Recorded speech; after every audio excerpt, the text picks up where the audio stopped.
Hello guys, তো তোমরা সবাই কেমন আছো? আমি তো খুব ভালো আছি। তো আজকে চলে যাচ্ছি হচ্ছে আমার ননদের বাড়ি। আমি একা যাচ্ছি না, কারণ মায়েরা এসেছে 2 দিন হলো। তাই ভাবলাম ওদেরকে নিয়ে একটু ঘুরিয়ে নিয়ে আসি। তো এখন বাড়ি থেকে বেরিয়ে পড়েছি। আর আমি যেই ড্রেসটা পরেছি না, এটা আসলে আমার দিদির ড্রেস। এটা আজকে আমি পরে গিয়েছি। বাজার থেকে আমি মিষ্টি, স্প্রাইট সব কিছু নিয়ে এখন ভ্যানে উঠে পড়েছি। ভ্যানে যেতে বেশিক্ষণ লাগে না, 3-4 মিনিট মতো লাগে। তো এই জন্য 5 টাকা করে ভাড়া নেয়, বেশি ভাড়াও নেয় না। তাই আমরা একটা ভ্যানেই সবাই বসে গেছি। এখান থেকে এখন ওদের বাজারে যাবো, ওখান থেকে আবার আমাদের হেঁটে যেতে হবে অনেকটাই। তাই তাড়াতাড়ি করে বেরিয়ে পড়েছি। কারণ আরও অনেক জায়গায় যাওয়ার প্ল্যান রয়েছে, জানি না কবে কোথায় যাব। এখনও তো ভেবে পাচ্ছি না কবে। শুধু আগের দিন আর কি ভিক্টোরিয়া চলে গেছিলাম, আর আজকে এখন যাচ্ছি ননদের বাড়ি। আর আজকে না আমাকে জানি না কেন খুব সুন্দর লাগছিল, আমি নিজেকেই নিজে দেখছিলাম। আর এই ড্রেসটা আমার খুব পছন্দ হয়েছিল। তাই এখন আর আমি এত গরমে চুলটা ওপরে বেঁধে নিয়েছি, আর কিছু ভাল লাগছিল না। এতটা পরিমাণ গরম পড়েছিল কটা দিন, একদম প্রচণ্ড। কালকে ভিক্টোরিয়াতে গিয়েছি, এতটা রোদ যে থাকা যাচ্ছিল না, জাস্ট ভিডিও করতে পারছিলাম না সেরকম। আজকেও সেম হয়েছে। তো এখন আমরা হাঁটতে হাঁটতে চলে যাচ্ছি, প্রায় পৌঁছে গিয়েছি।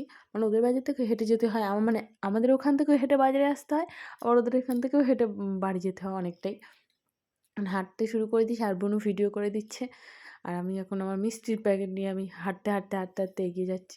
আর আমার হেঁটে যেতে একদম ভালো লাগছিল না। মেন ভালো লাগছিল না, কারণ রোদ, প্রচণ্ড পরিমাণে রোদ। আর দেখো বাইরেটা পুরো একদম সবুজ সবুজ। আমরা প্রায় পৌঁছে গিয়েছি বলতে গেলে। তো ওরা আসলে জানে ওরা আসলে আমাদের সকাল সকালই যেতে বলেছিল। আর এখন বাজে 1:30 মতো বাজে, হয়তো 1-1:30 মতো বাজে। আর আমরা এতটাই লেট করে ফেলেছিলাম। পিছনে মা, দিদুন সবাই আসছিল, আর আমরা অলরেডি পৌঁছে গেছি। আর এখানে আমি বসে রয়েছি, জানি না কী বকবক করছিলাম এখানে, আমার কিচ্ছু মনে নেই, ভয়েস ওভার পরে দিচ্ছিলাম। আর ওদের না আসলে মাটির ঘর, ওই ঘরটা চেঞ্জ করবে কদিন পরে।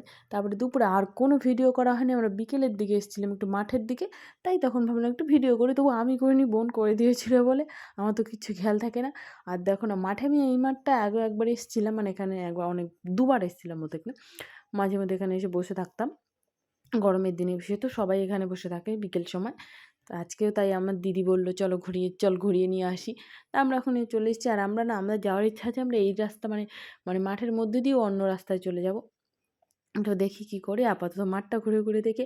আর মাঠে তো আমাদের ওখানেও মাঠ রয়েছে, কিন্তু আমাদের ওখানে মাঠের মাটিটা খুব ভেজা ভেজা হয় বলে আমাদের সেরকম মাঠে যাওয়া হয় না। আর আমাদের বাড়ির পাশে রাস্তা বলে আমরা যতটা আড্ডা দেওয়া হয় আমাদের রাস্তাতেই দেওয়া হয়।